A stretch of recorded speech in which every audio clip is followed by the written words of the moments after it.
community association law, family law, bankruptcy law, along with health show topics like pain management, men's health, and dental implants.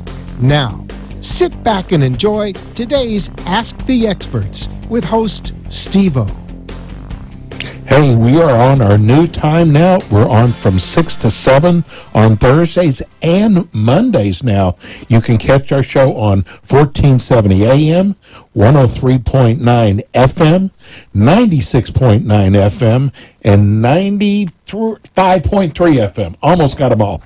This is the first Thursday of the month, which means we have our Community Association show on K. Bender Rimbaum. We have about 20 shows. This is the easiest show to do. We love getting your phone calls, and we have one of the senior partners whose name happens to be first, K. Bender Rimbaum. Hi, Robert. Hello, Steve. Our How new are you? time. It is so dark outside. I hope some of the people followed us here. Listen, if you have a question, you live in a condo or you live in a HOA association. Even a co-op. Yeah, even a co-op. Give us a call here at 888-565-1470.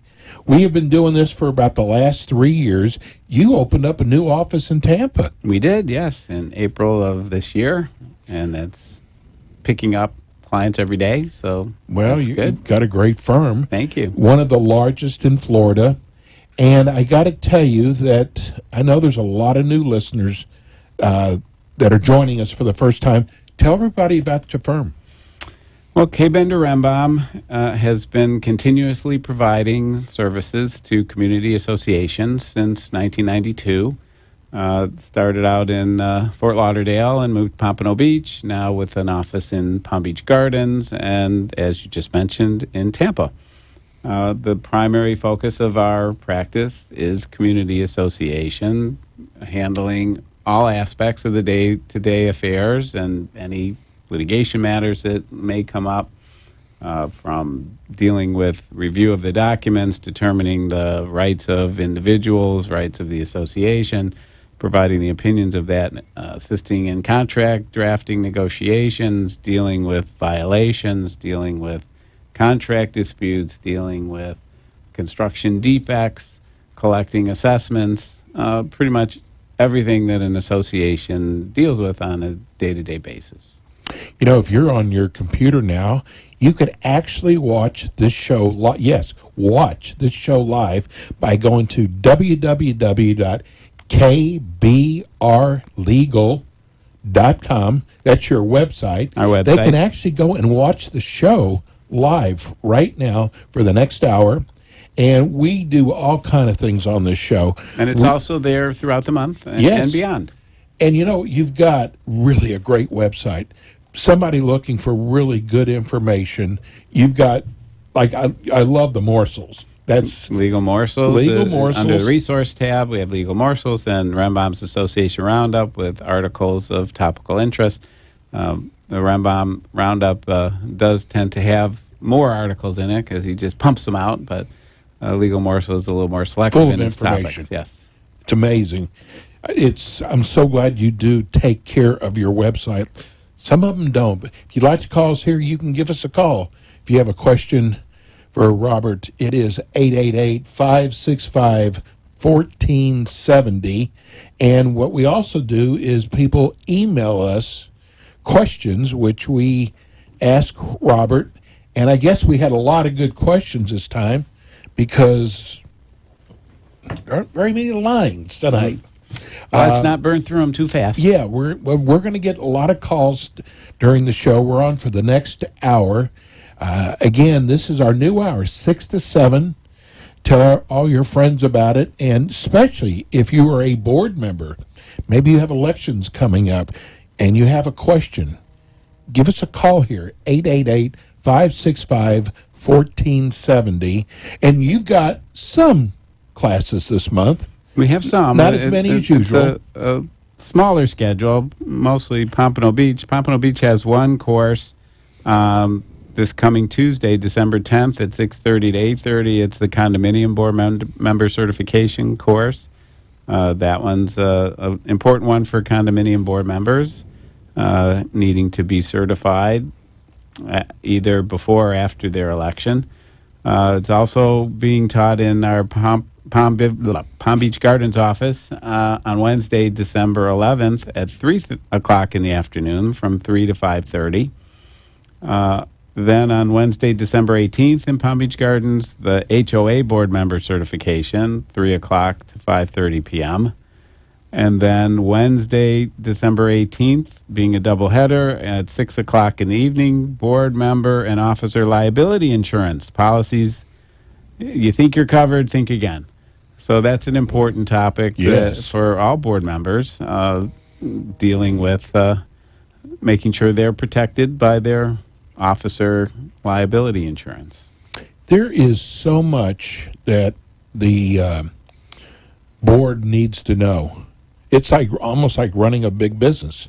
Well, it is exactly that. They are running a business. Many have budgets in several hundred thousands of dollars a year into the millions of dollars a year. So they need to be prudent in the way that they do their business. They are supposed to spend the money, but they're supposed to spend it wisely and correctly. They have what's called a fiduciary obligation to their membership to put the interests of everybody ahead of their own personal interests. So these are important things that they would be learning about. And you know what? The best way, if you feel like you've got problems with the association, run for office. Well, get that's in there. Certainly one way. Before you just jump into running for office, it's a good idea to attend board meetings. Hopefully they're having them regularly. See what's going on, see the processes. You're, as an owner within, you're entitled to speak during the meetings about the issues that the board members are addressing. Some may have rules limiting when and how you do that, but it's still an option that you are supposed to be provided as an owner to give your opinion. They don't have to follow your opinion, but that could be why you'd want to run for the board, is to make sure your opinion is given more weight. Well, let's get started with some questions. Again, give us a call here. We have lines open at 888-565-1470. This is the Ask the Expert show. This is our first Thursday of the month, and we always have Kay Bender-Rimbaum on with us. Let's start off with Kim from Boca. Why is it condo owners have more rights than HOA owners?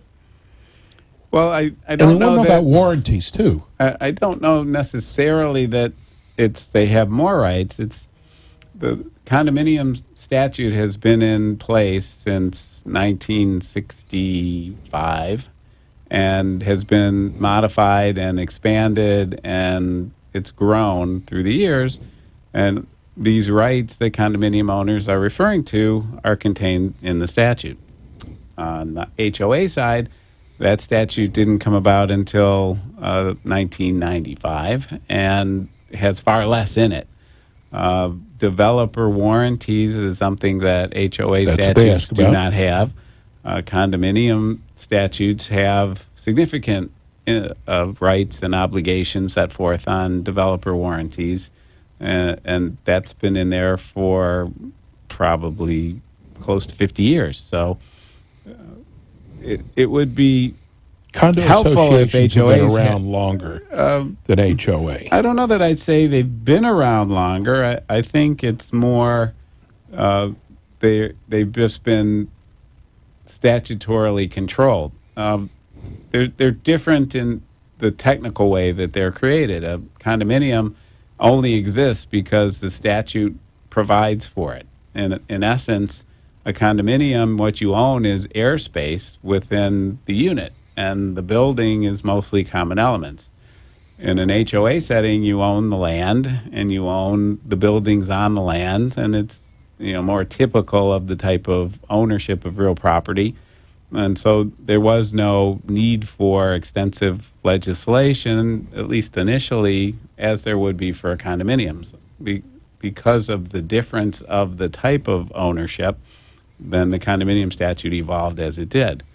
HOAs, you have your documents. You have some provisions in the statute, and every year they tinker with it and try and add to it. And it's a whole political process up in Tallahassee that sometimes they're successful, sometimes they're not. Like last year, nothing really was passed to make much change in it. So, that's the nutshell reason why they're different. Okay.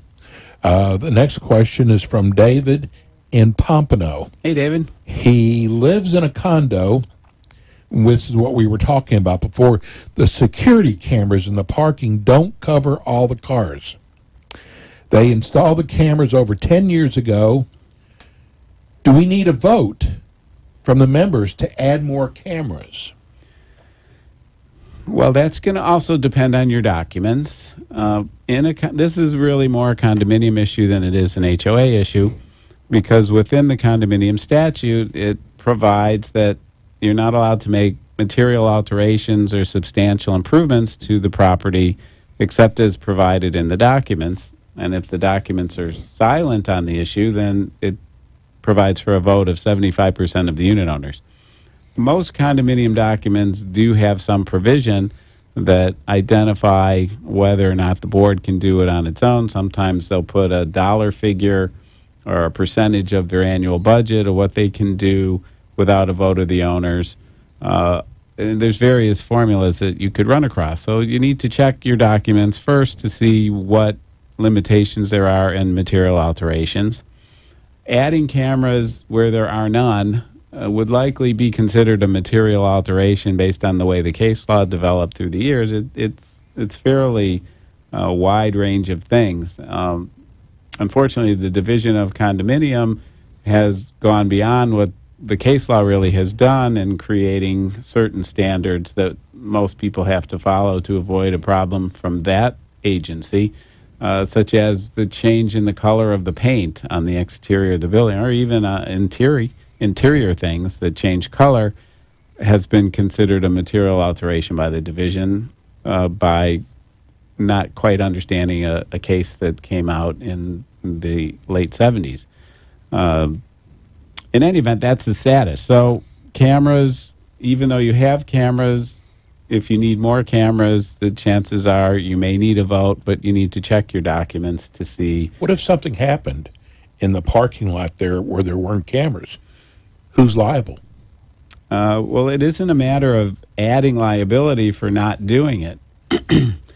In a situation where there's been an uptick in criminal activity or vandalism and things of that nature that makes it a security issue, there are exceptions in the case law that allow for the material alterations to be made without an owner vote, even when the documents require it, if the change is required as what we would call necessary maintenance. And security type issues with documented situations going on in the neighborhood has been identified as one particular reason to use to not have to follow the requirement of what the documents say.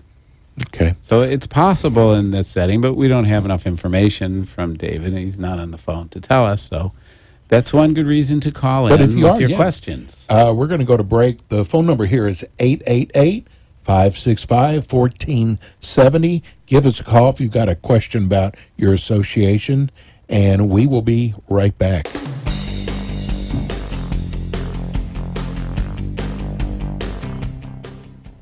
Is your community association looking for prompt, effective, cost-efficient, and understandable legal advice and services? You'll find that and more with K. Bender Rembaum, a full-service commercial law firm concentrating on the representation of more than 800 community associations throughout Florida. With offices in Broward and Palm Beach counties, K. Bender Rembaum assists clients in all matters of association representation, including but not limited to collection of assessments, contract negotiation, covenant review and amendment, covenant enforcement, and construction defect claims. Under the direction of attorneys Robert K., Michael Bender, and Jeffrey Rembaum, K. Bender Rembaum is dedicated to providing clients with an unparalleled level of personalized and professional service regardless of their size and takes into account their individual needs and financial concerns. us. For more information, visit www.kbrlegal.com or call 954-928-0680. 4-second video. We're back. This is the Ask the Expert show. If you don't know, if you're driving in your car right now, because we used to be on at 5 o'clock, and now we're going to be on from 6 to 7 every Thursday, and now every Monday from 6 to 7 here on 1470 AM, 95.3 FM, 103.9 FM, and 96.9 FM. 4 stations now. I mean, we are covering Palm Beach and Broward, and this is the first Thursday, so we always have, which we had for the last 3 years, K. Bender Rimbaum.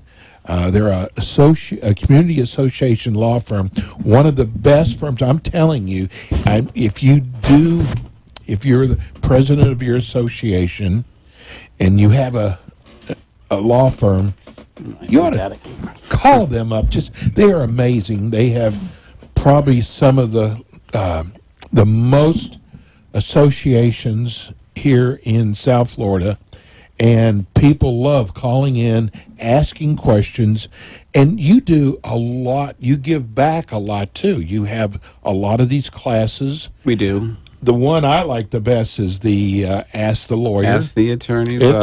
We don't have one scheduled in December. It's a tougher month for getting people to attend, but we have one January the 9th scheduled in Boca Raton. That one's going to be at 11 o'clock.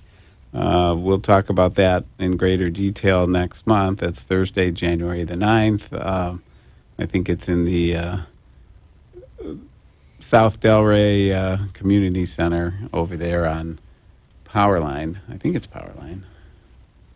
So you've got that. And then also, we want to remind, if you just tuned in, and you're at your computer, you can actually watch the show live by going to kbrlegal.com. That's K. Bender Rimbaum's their website. You can actually watch our show, or you can go back later, and all the shows are up there. Give us a call now if you've got a question about your association, 888-565-1470. What we're doing right now is we get so many questions for Robert, and it's amazing how so many people are writing now. Every week, we average probably anywhere from 20 to 25 emails, and we try to pick out the best. The next one is from Macy in Hollywood. I love your show. Nice. It's so informative. Many of our members, our board members, also listen to you every month. We have some owners that are really causing problems. You and I were just talking about this. She said, can we suspend owners' rights, take away certain privileges if they keep causing problems? I think I know the answer to this. The answer to that is yes. There are things that can be suspended, use right-wise, but you can't just do it. You have to follow a procedure that the statute provides for in Section 718.303. Within that statutory section, they require that there be notice of the issue and a hearing before a committee of non-board members. You have a hearing of non-board members? It's like an internal type of tribunal of sorts to determine that it's something that should be suspended.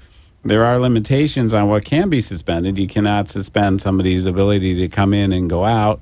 The ingress and egress, you can't suspend utilities. So access and utility and parking spaces, you can't mess with those. But using the recreation facilities, if you're going to suspend use rights, it's important that you're able to enforce that suspension. So if you don't have a way to limit somebody's access into the area, we don't recommend that a board member stand at the door and bar someone from coming in. It's not a good idea to put yourself into harm's way. But if you are able to limit access through like a key fob or specific locking section, then that might make it a little easier for the board to do. One that we were talking about before is some communities have dual access gates where they have one for the residents that's automated and everyone else comes through the manned gate. Suspending the use of the automated one is a good method. More often that's used when someone isn't paying their assessments. Okay. But for violations of the covenants, that could be used as well. And then they have to go through the man gate, which is inconvenient, but they still have access. Just off the top of my head, because actually I got this on the way over here. Somebody wanted to know if your firm, they just got I guess it's called a turnover from the developer.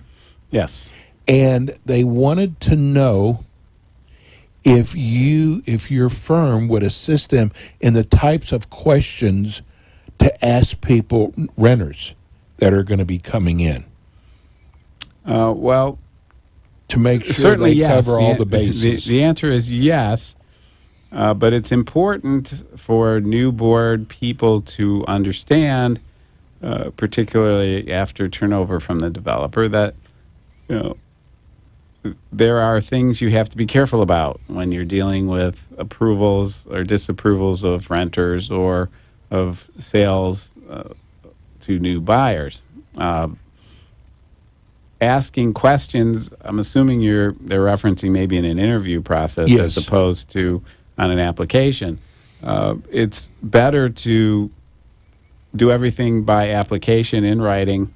The personal face-to-face interview is one we recommend to be more of a, once you've been approved, let's get acquainted with the board, here's the rules, here's more of a meet and greet than So an the interview. application is probably The more application important. is the better method because it's more objective and neutral. If you meet someone face-to-face and you disapprove them for whatever reason, the chances of a claim of discrimination increases dramatically because now you've seen them, you know what their ethnicity is, and so whether or not it was a factor doesn't matter. It just becomes an issue that you have to deal with, and that can be time-consuming and expensive. And it's not something we recommend board members handle without legal assistance because the pitfalls are great, and you can find yourself with civil fines of $10,000 or more on Wow. a discrimination claim. So it's not something you want to take lightly. Well, with all the construction that goes on down here in South Florida, I bet you there's all kind of turnovers Oh, yes. that happen. And I'm sure it's different for HOAs than it is condos. It definitely is, yes. Okay.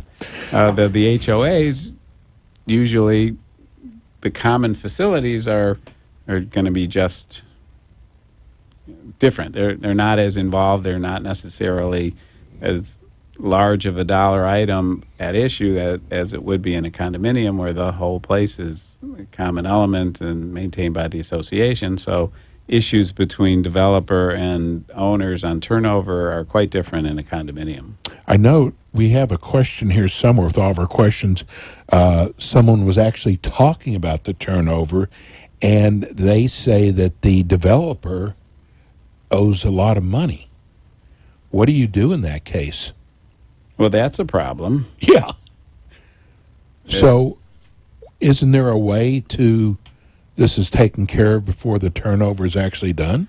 Well, it's supposed to be, but really depends on the facts and circumstances. When there's a turnover from a developer to the owners who are not developers, it's important that the association and the owner board immediately undertake a financial review of the books and records of the association, as well as bring in an independent engineer to do a complete study of the physical complex and get with competent counsel familiar with the area of law to make sure that all of the issues that are available to be addressed are addressed and pursued appropriately.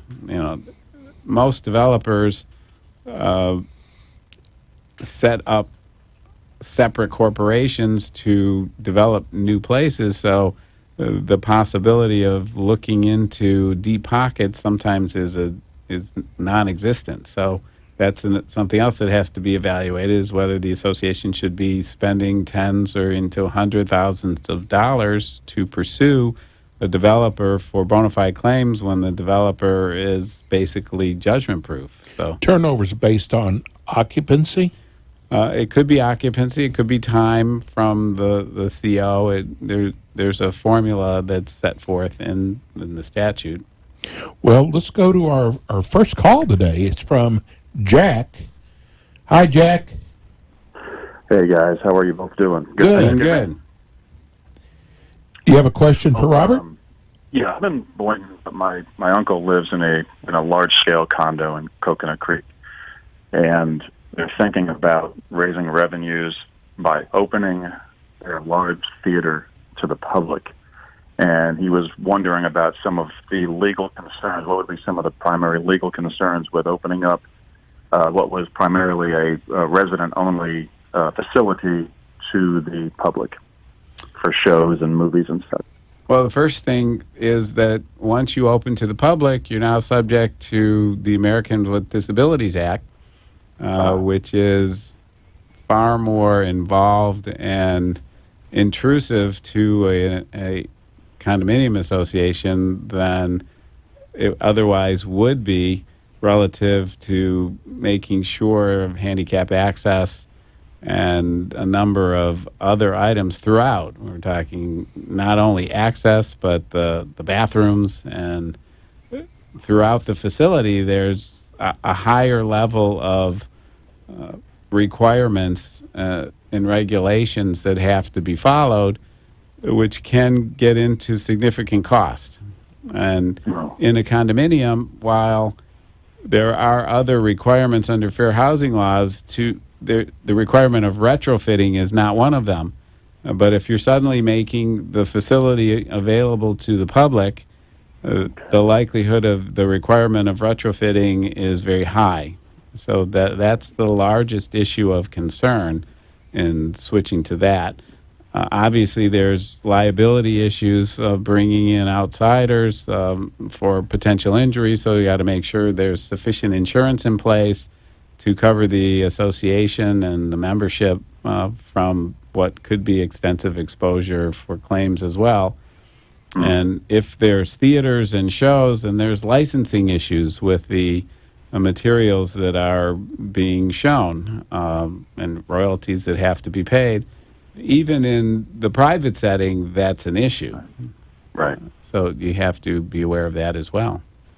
But how is it, I mean, what about the invited guests? What if your invited guest happens to be somebody with a disability? I mean, technically that's somebody from the public, so does that not count if it's an invited guest with like a resident guest pass or something of that sort?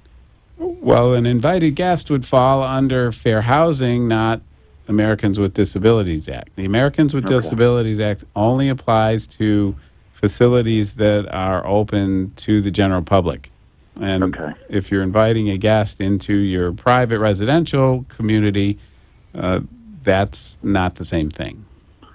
So it almost sounds like it's not even worth it, that the potential revenues from larger audiences would likely be canceled out by all of the insurances and such that you may be getting into, plus the construction. No, that's very possible, but I guess they would need to do a complete budget as to what they're spending versus what they think they can bring in.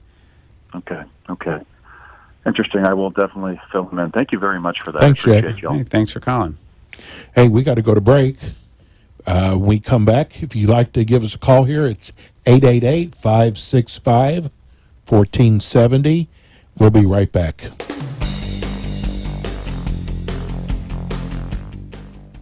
Is your community association looking for prompt, effective, cost-efficient, and understandable legal advice and services? You'll find that and more with K. Bender Rembaughn. a full-service commercial law firm concentrating on the representation of more than 800 community associations throughout Florida. With offices in Broward and Palm Beach counties, K. Bender Rembaum assists clients in all matters of association representation, including but not limited to collection of assessments, contract negotiation, covenant review and amendment, covenant enforcement, and construction defect claims. Under the direction of attorneys Robert K., Michael Bender, and Jeffrey Rembaum, K. Bender Rembaum is dedicated to providing clients with an unparalleled level of personalized and professional service regardless of their size, and takes into account their individual needs and financial concerns. For more information, visit www.kbrlegal.com or call 954-928-0680.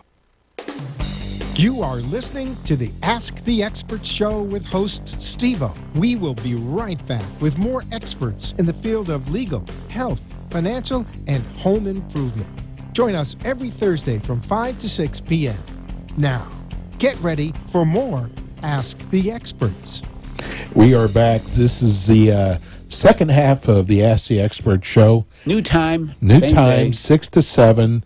So you have us to drive home with. The very first show each month is the K. Bender Rembaum Community Association. On Thursday. On Thursday, because we're also on Mondays now, too. And we're just kind of going through these questions. And, again, we have a lot of new people who are tuning in for the first time that don't know about K. Bender Rembaum. So we always like to, in the second half of the show, go through it again, telling people about your firm, which you should be very proud of. I'm proud of our firm. We've grown from nothing to the 3 offices that we are currently in with 19 attorneys. And you're known for your service.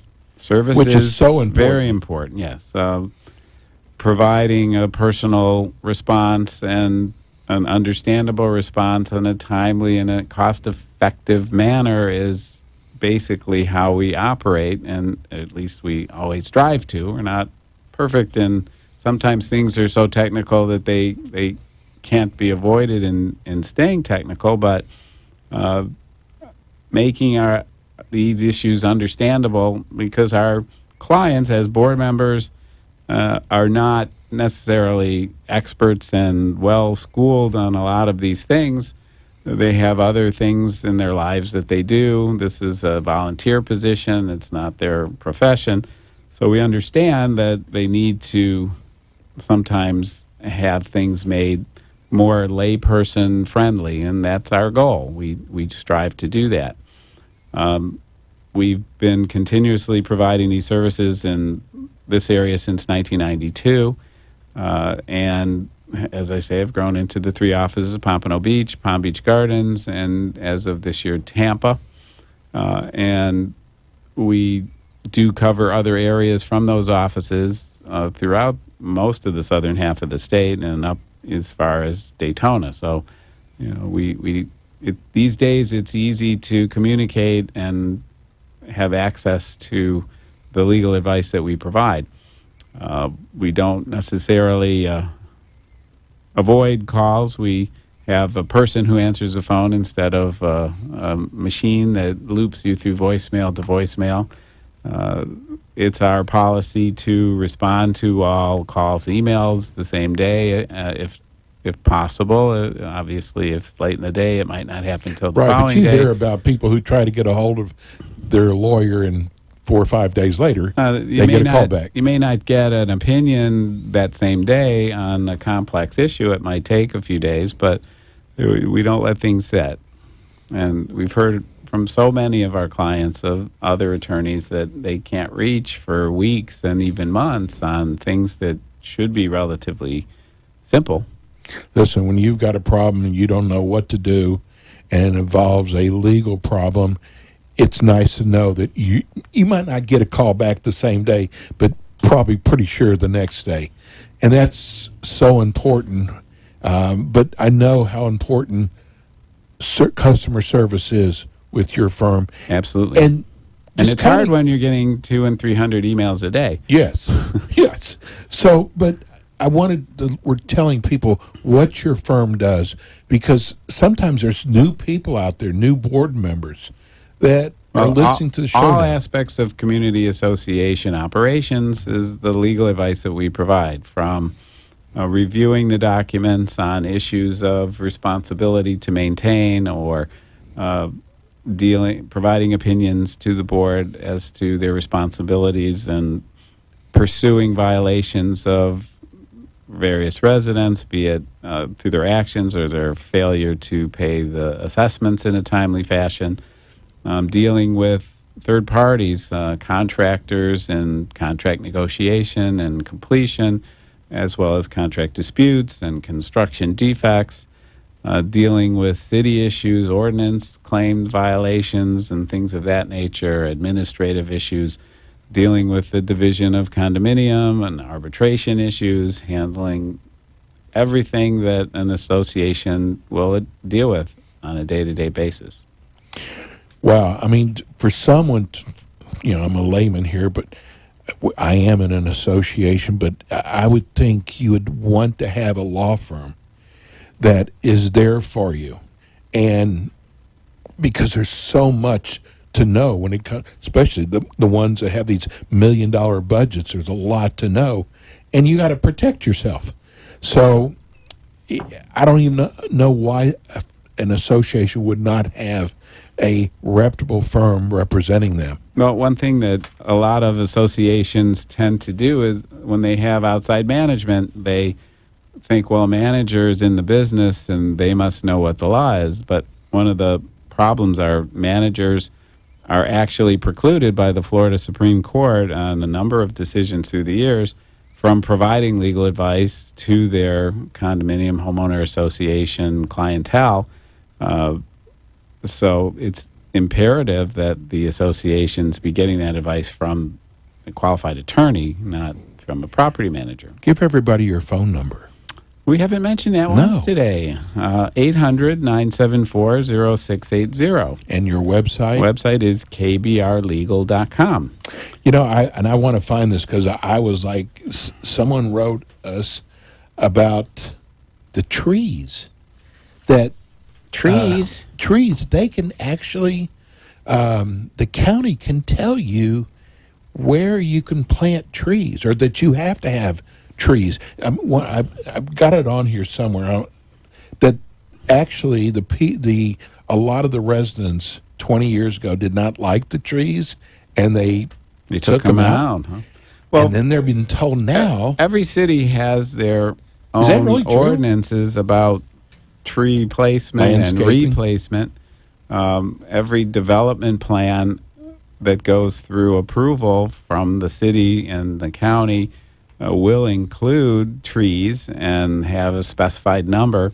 And if a tree is removed, it's supposed to be replaced. Now, there is some new legislation that went into effect this year that takes that away from the municipalities, and that the associations no longer are required to follow these edicts from their local municipalities.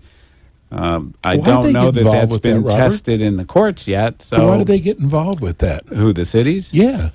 Well, they have an idea of how they want their communities to look, and I think it's been the philosophy through the years that trees and foliage are important in creating the appearance that they want to within. So we don't want to be a concrete jungle.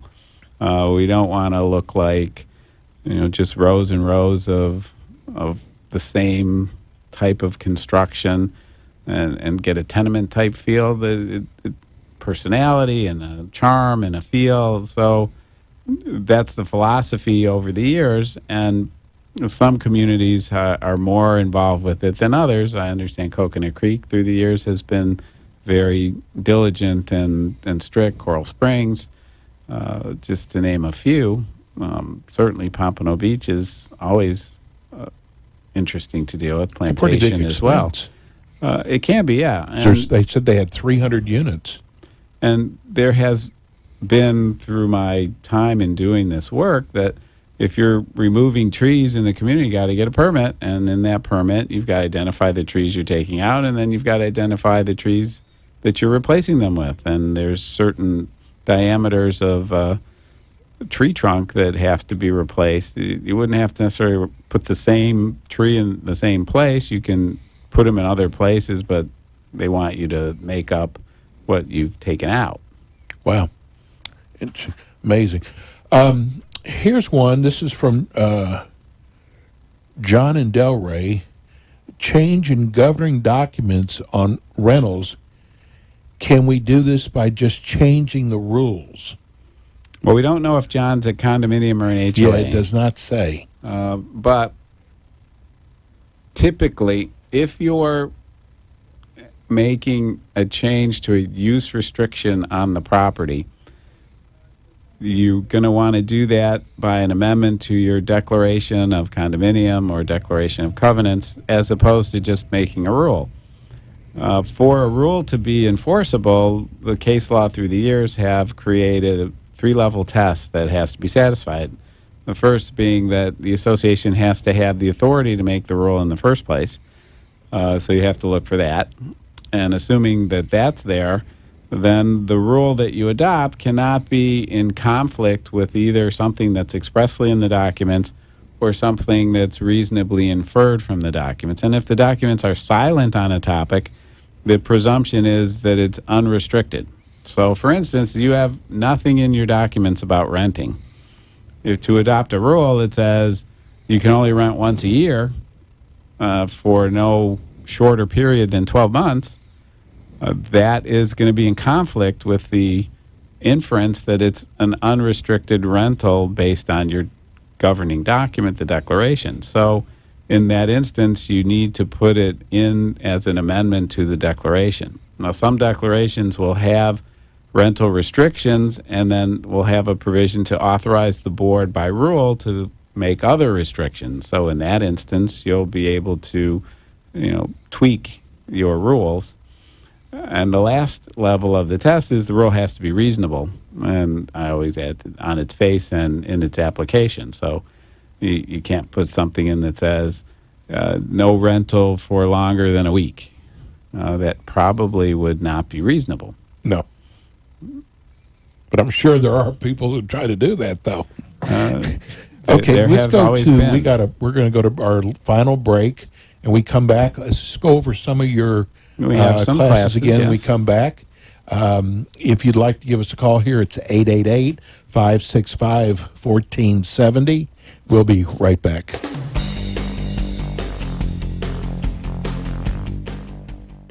Is your community association looking for prompt, effective, cost-efficient, and understandable legal advice and services? You'll find that and more with K. Bender Rembaum, a full-service commercial law firm concentrating on the representation of more than 800 community associations throughout Florida. With offices in Broward and Palm Beach counties, K. Bender Rembaum assists clients in all matters of association representation, including but not limited to collection of assessments, contract negotiation, covenant review and amendment, covenant enforcement, and construction defect claims. Under the direction of attorneys Robert K., Michael Bender, and Jeffrey Rembaum, K. Bender Rembaum is dedicated to providing clients with an unparalleled level of personalized and professional service regardless of their size and takes into account their individual needs and financial concerns. For more information, visit www.kbrlegal.com or call 954-928-0680.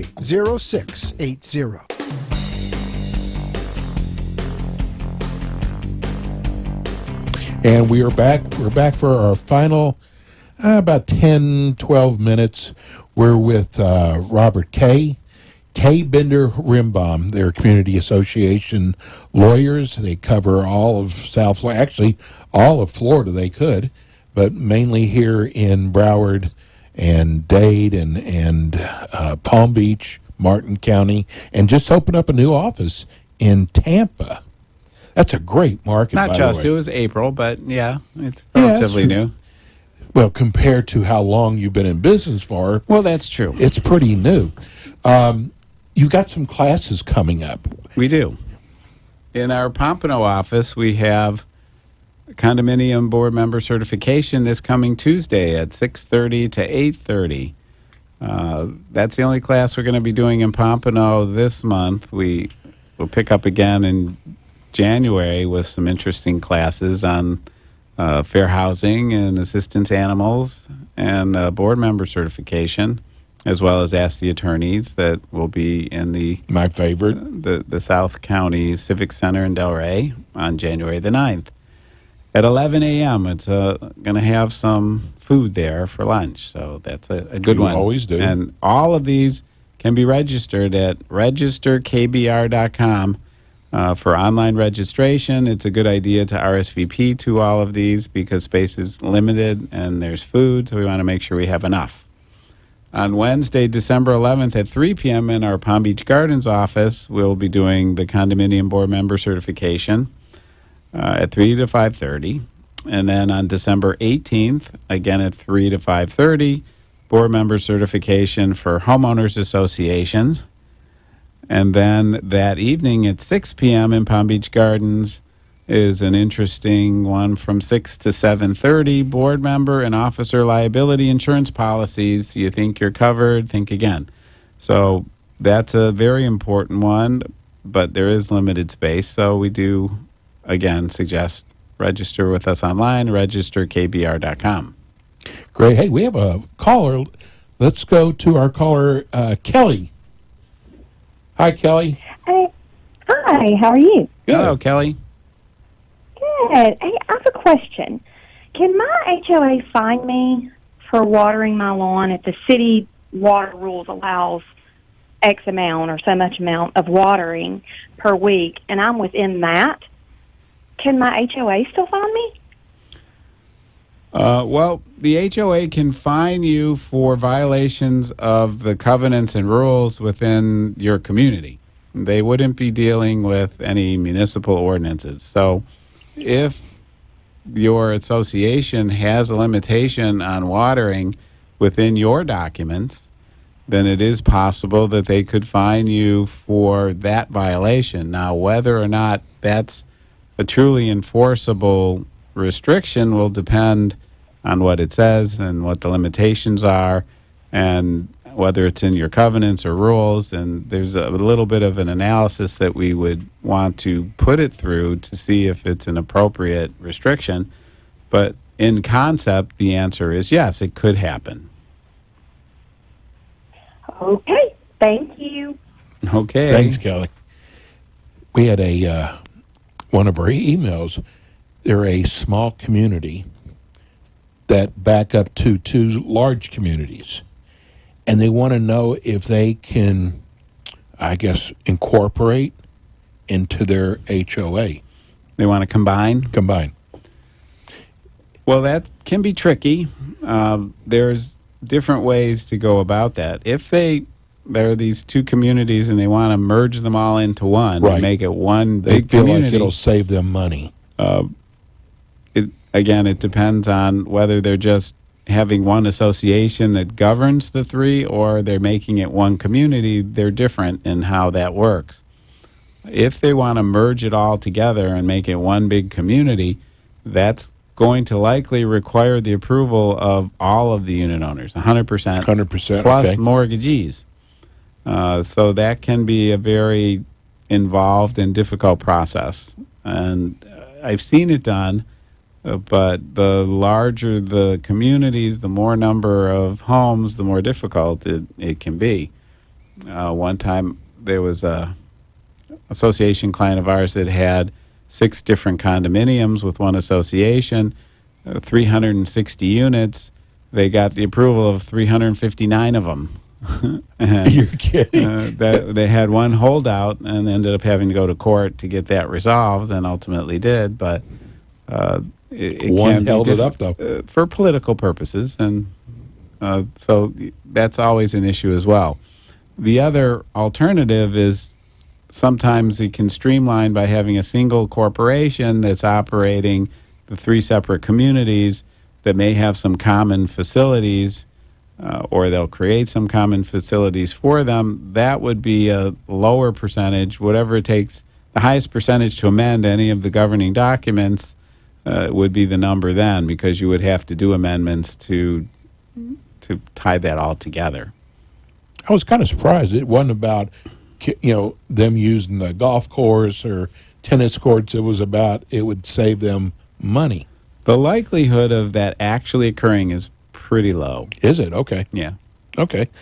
We kind of talked about this because a lot of the boards are going to be voting, and the study said process of counting votes for the board where the condo owners can't complain afterwards. I guess she's probably had problems in the past. Well, if anyone's been involved in condominiums, it's pretty rare for there to be anything to happen without somebody complaining. So you can't please everybody, and you're not going to. Is this done behind closed doors? It's not supposed to be behind closed doors. And condominium elections have been specifically set forth in the statute since 1992 in a manner that is different from your general corporate elections as HOAs typically are. Within condominiums, there's a requirement of first notice of 60 days to be sent to all owners of the upcoming election and an invitation to submit themselves as a candidate to run for the board. There's so many seats, and you have until a specified date, which is 40 days before the election, to submit your notice of intent to run for the board. If it comes on the 39th day, you're out. You can't run. So that's an important timing. Once everyone submitted their names, then within typically 35 to 30 days, the board then has to send out a second notice with a ballot. And within the ballot, there's about inner envelope that the ballot goes into, and then the inner envelope is sealed, and that goes into an outer envelope that is also sealed with the information of the unit so that the voting is secret. And then that is either mailed or hand delivered to the association prior to the election. At the election itself, the process that is supposed to be followed is that the first order of business is the election, is counting the ballots. And there's a process that you have to go through. The first step, once you've ascertained that all the ballots are properly from unit owners and you've identified the units and logged them in, you have to first separate the inner envelope from the outer envelope and set the outer envelopes aside to keep them. You have to keep all these records at least for a year. And then you have to then cut open the inner envelopes, take out the ballot. If there's more than one ballot in an envelope, that's a problem. So you have to be careful about that. Only one envelope per ballot. And so you separate the ballots from the inner envelope, set the inner envelope aside, keep those. Depending on how large the community is, you may have multiple groups of volunteers for the counting, but then you go through and you tabulate all of the ballots that you've received, and it's all to be done where people can watch, and it can take quite a long time. So that's the general process, and then you announce who the winners are and go through the rest of your meeting. The Ombudsman's Office within the Department of Business and Professional Regulation will send a representative to handle that aspect of your election upon the petitioning of at least 10% of the owners. In that instance, the association's going to have to pay for whatever the costs are for that service to be provided. There's also outside companies that will do that for a fee, and hopefully that would provide the neutrality that the complaining owners may be thinking they're missing. Wow. I did not know it was that involved. Give everybody the phone number. K. Bender Rembam can be reached at 800-974-0680. We're at kbrlegal.com. You can send us an email at info@kbrlegal.com. Register for classes at registerkbr.com. Go on our website. There's a calendar of events. You can see upcoming classes and locations as well. Do you go out to associate the condo or we will, HOA associations we'll go to make a presentation? Absolutely. Okay. No charge for that. Very good. Hey, I love doing the show with you. We're going to be back on Monday, 6 to 7, with more Ask the Experts. and we will see you soon down the road. See you next month.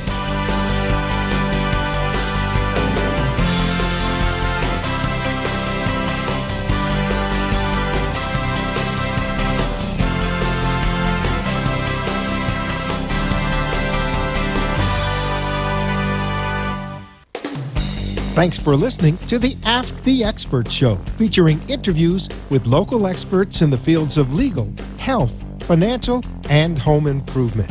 Call our office at 888-574-6999 to become one of our experts on the show. And tune in again next week for more Ask the Experts with Steve-O.